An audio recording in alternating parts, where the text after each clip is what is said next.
I'm excited to be here. Thanks for the organizers.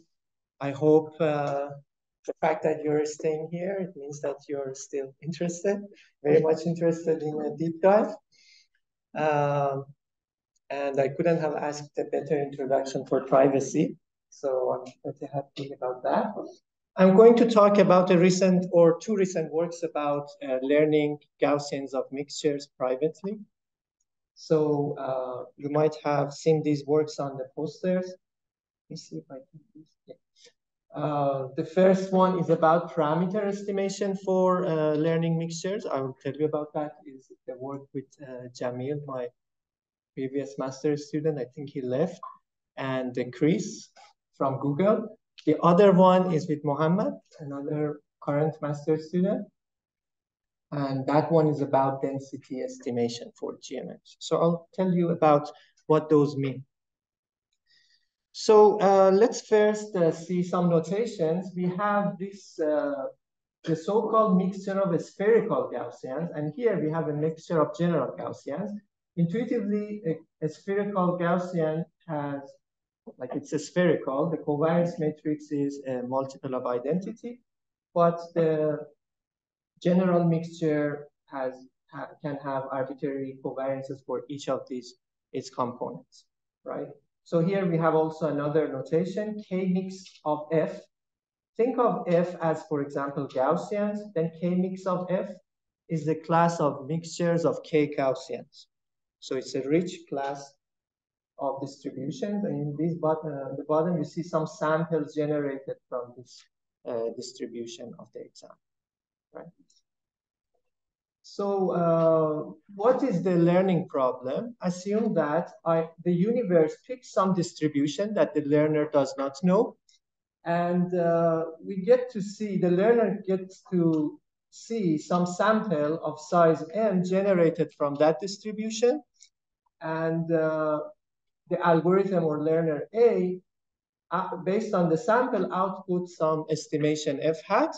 And the goal is that the distance between the actual distribution and what the estimator outputs to be smaller than alpha. So in a learning theory workshop, I should probably have epsilon and delta. This is for private people.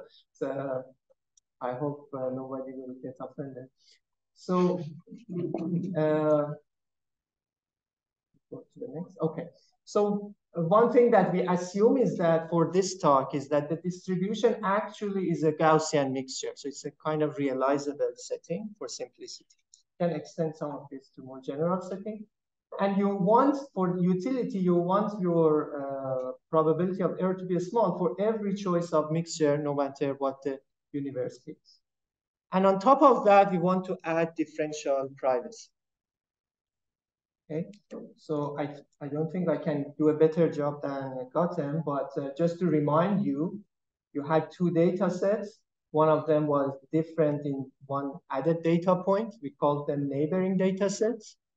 And an algorithm is differentially private whenever we give its output would be similar on these to any pair of neighboring data sets. So it's very stable. If you change one data point, the algorithm kind of does the same thing. Okay, and if you are more familiar with differential privacy, you will work with the epsilon delta notation, but you won't need it too much for this talk. All right.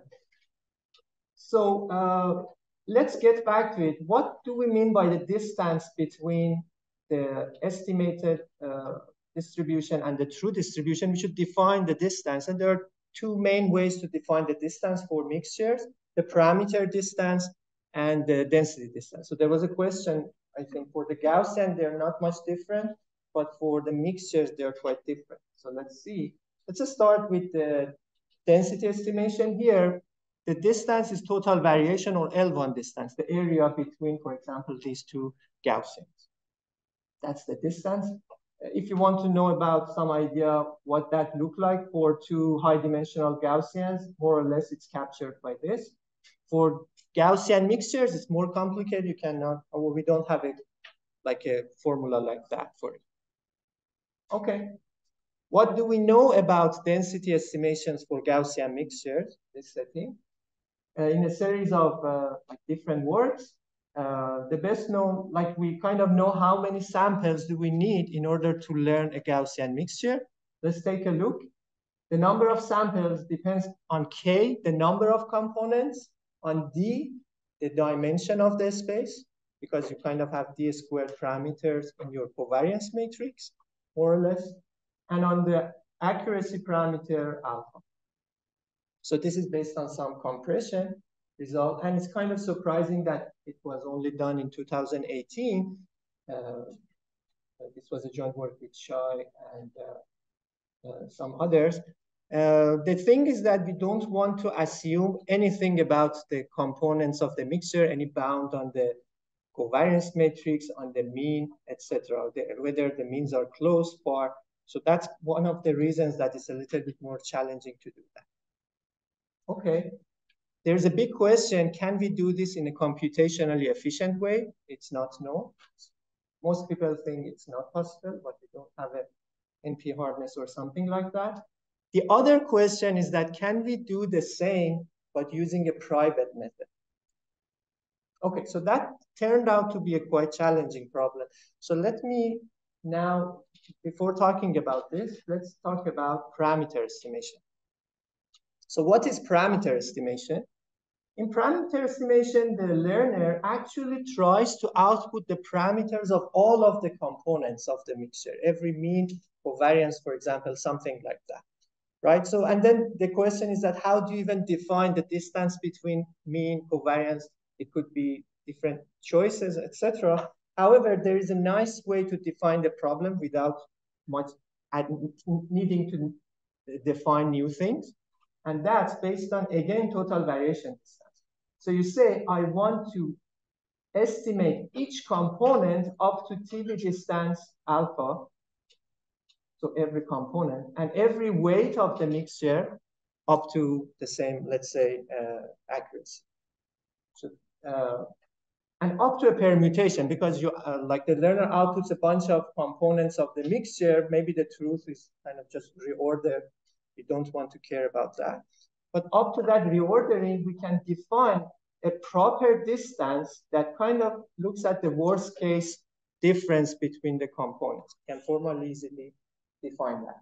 So that's the distance that we are interested in a parameter estimation problem. This is a harder problem that, when I say harder, I mean in terms of the number of samples and so forth. It's a harder problem than density estimation, because if you figure out the parameters and just you plug them in, it kind of works for density estimation. Okay, there are two very basic assumptions that you need to even make in order to for the problem to be solvable. If you have a very small component, you don't get to see any samples from that component, so you can't estimate that component. So for this, we want to only focus on components whose weight is large, or in other words, we assume there's no small component.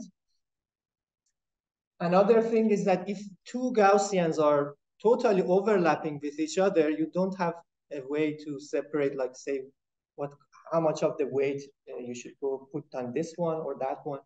So this is also another assumption. These are very minimal assumptions. So let's call them minimal assumption. I'll use it in the next slide. So what do we know non-privately about parameter estimation? Yes? We don't need these assumptions previously. No, exactly. So you can just probably almost ignore the small components if they're smaller alpha over K, for example. Okay, so there are many results about parameter estimation, but I want to talk about two breakthroughs or very important results. The first one is a Moitra-Valiant paper that they showed that they can learn, they only assume minimal assumptions, like not so much separability or anything else. They also consider general mixtures, so very general result. They gave a polytime and sample algorithm with respect to the dimension, but exponential with respect to the number of components. And that's actually unavoidable. Why? Because look at these 5 little Gaussians. Together, if you mix them, they give you almost a new Gaussian. It's very close to a new Gaussian. Very hard to separate these two cases unless you have exponentially many samples and therefore also exponential time. Okay, so that's unavoidable.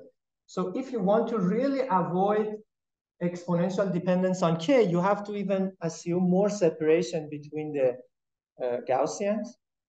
So that's the second result, a pretty recent one, that says if you have a spherical Gaussians, you can learn them in polynomial time with respect to D and K, as long as you have a little bit of separation between the means of those Gaussians. They're kind of a little bit clustered together. So the question is that, given these nice results, can we make them private? Maybe we can tweak them and make them less sensitive to one change of one data point, and then hopefully it works. So let's see how they work. The thing is that they're pretty complicated. So this is just the example about the second paper, learning Gaussians that are separated from each other, and we want to have a nice algorithm. You don't need to read all of this. My point is that there are many papers, and throughout the times, and most of these are Fox and Stock, like very theoretical papers, they reduce the separation requirement slowly until they kind of got their optimal value. And the number of pages is not a good proxy, but you see, if you just want to, even non-privately is pretty complicated. So how do you go and change that to a private?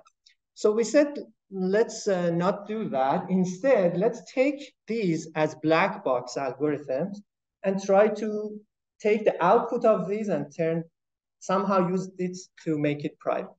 So can we do that? So this is the first paper that I said with Jamil on parameter estimation, Jamil and Chris, that we said there is a reduction from differentially private parameter estimation for GMMs to its non-private counterpart. And this reduction, the nice thing about it is that it's polynomial time and sample. And we don't add any extra separability assumption. Whatever the non-private needed, that's enough. So to give you some idea how that works, is that the big picture is pretty easy. So you divide the sample, you are given a sample, you divide it to small subsets, and then you give each subset to the non-private learner that can learn the Gaussians. So you get multiple solutions. If these solutions are close together, most of them are close together, then you're kind of happy because it means that the non-private ones worked. If not, you kind of privately reject and say, even the non-private ones didn't work and they didn't give similar answers, so let's forget it. If most of them gave similar answers, then we remove the few ones that they did not give similar answers, remove kind of the outliers, and we do some shuffling and adding noise to the solutions. The point is that when you remove the outliers, you are less now sensitive to one data point. Okay, so this works and it's pretty versatile, and you can do it in different places, and it was efficient. Okay, but the question is that, can you do it for density estimation? You know, in the beginning, I said parameter estimation is a harder problem than density estimation. However, from a proof-oriented point of view, proving something about density estimation tends to be hard. We cannot use the same idea. Why? For density estimation. Okay, the thing is that this example that I gave you, that mixture of these 5 little Gaussian turned out to be very similar to a Gaussian. So if you have non-private learners, parameter estimators, they will not mix this one with this one because these have completely different parameters. If they are successful, they either give this one or that one. But a density estimator is a non-private density estimator's goal is just to estimate the density. So it can actually sometimes give a mixture of 5 rather than just a single Gaussian. So density estimators by nature are pretty unstable, and it's very hard to make them stable. So what can we do? We started with this problem with another of my students, Ishaq and Chris. And for the spherical case, we could do it with some kind of histograms. But it took us a long time for solving the general case. So here you get to see some finite bound that it's not optimal, but at least now it's polynomial. But let's tell you 2 observations about it. So how we solve it. So first thing that I told you about is that you need exponentially many samples in order to separate these 2 cases of mixture of 5 versus just 1 Gaussian. So you cannot do parameter estimation. However, you can least decode the parameters with a few samples. So with a polynomial number of samples, you can output a list of choices, not just one answer, a list of potential guesses for the solution so that one of them at least is correct. So this thing can be done with a polynomial number of samples. And we kind of show a more general result that if a class is least decodable or even learnable with respect to total variation distance, for example, Gaussians are least decodable with respect to TV, so its mixtures are least decodable with respect to parameter. And this, you can use it like basic methods or using compression to get a better sample. So you cannot learn them parameters with small number of samples, but you can give a list of solutions, one of which could be correct. So that's the first useful thing. The second thing is about a barrier about private learning. So what's that? I will define this. Gaussians have a locally small cover with respect to TV, but Gaussian mixtures don't. What do I mean by that? So let's see a picture. This is, let's say this is some space and I want to cover them with these blue points. So this could be an infinite cover, meaning that from left, right, up and down, it can continue. So I have many points to need infinite many points to cover it. However, this cover is nice because it's locally small. Wherever I look, I only see a few points in it. So it's not very crowded in some small space. Okay, so now we are interested, like the important thing is that whether a class of distributions are locally small with respect to TV distance. Let's see an example. All univariate Gaussians in one dimension with a given variance. So I can cover them with these little different Gaussians, discretize the space, and it's locally small because they are not very close to each other. All right, so the take-home message is that Gaussians are locally small, and that helps a lot in privately learning them. But GMMs, we had shown that they are unfortunately not locally small, and that was problematic. However, we showed that Gaussian mixtures are locally small with respect to the parameter distance. Why is that true? The reason, again, is in this picture. So in the parameter space, these 2 scenarios, mixture of 5 or only 1 Gaussian, they are in completely different parts of the parameter space because they have different parameters. But so they're not close to each other. But in the density scenario or TV distance, they're all packed in a very small area, and therefore that doesn't, like they are not locally small. Okay, so let's see what we have so far. We said that Gaussians are least decodable and locally small from that, we got that mixtures of Gaussians are least decodable and locally small. Now, with respect to parameter distance, the last part is that how can we now learn the class of Gaussians, mixture of Gaussians privately in the original TV distance for density estimation. So that's the last part of the puzzle that we call common member selection problem. That could be an interesting thing if you missed some of the previous parts. So let's see. This is a new problem.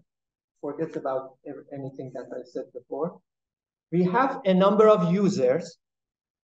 Each user gives me a list of items, right? So user I gives this list of items. We want to design an algorithm that receives these lists from different users and does the following. If there was an item that was present in all of the lists, in other words, the intersection was not empty, then we want the algorithm to output something that is at least in one of the lists.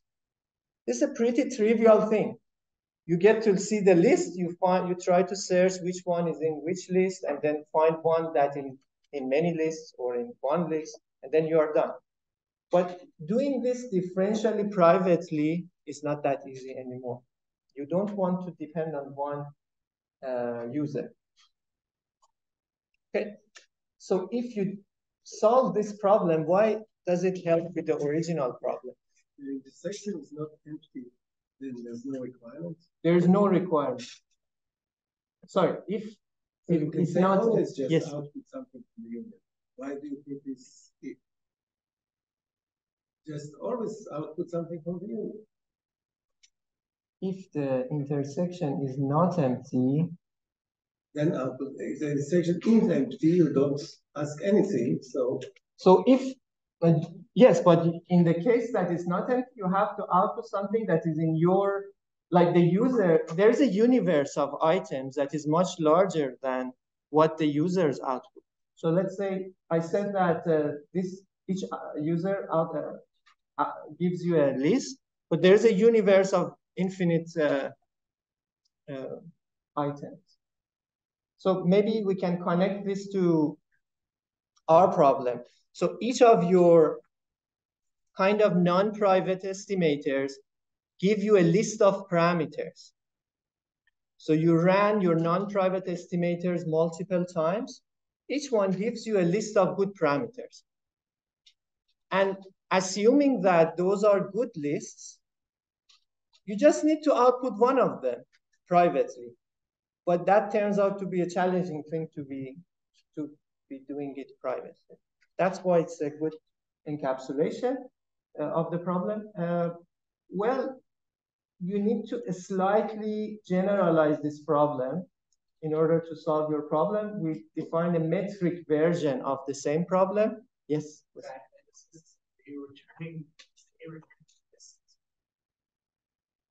Item. So the output should be in one of the lists, one item. So, for example,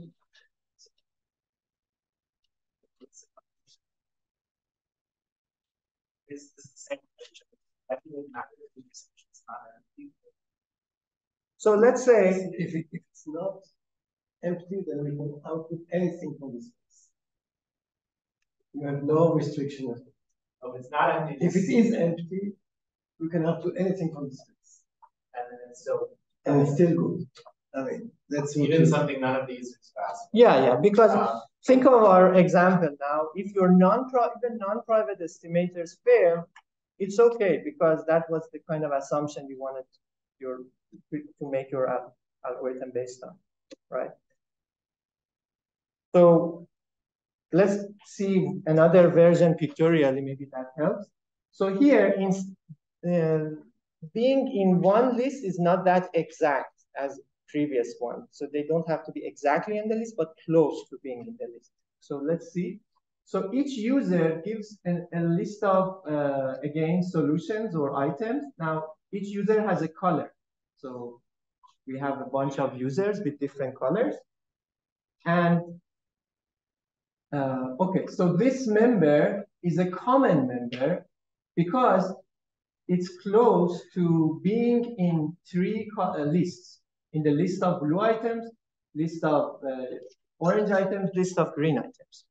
So H is, we call it an alpha 3/4 common member because it's in 75% of the list out of 4 colors.